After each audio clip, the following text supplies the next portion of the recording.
আসসালামু আলাইকুম। আশা করি সবাই ভালো আছেন। এই গরমে আজকে দুপুরের খাবার পান্তা, সাথে মরিচ।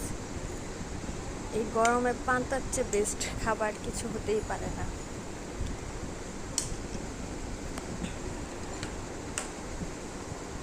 তাই পান্তার সাথে আজকে আলুর ভর্তা,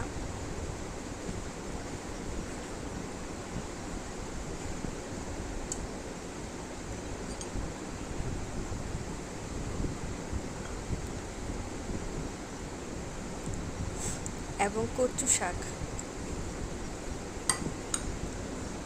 ঠান্ডা থাকার জন্য এই ঠান্ডা ঠান্ডা খাবার।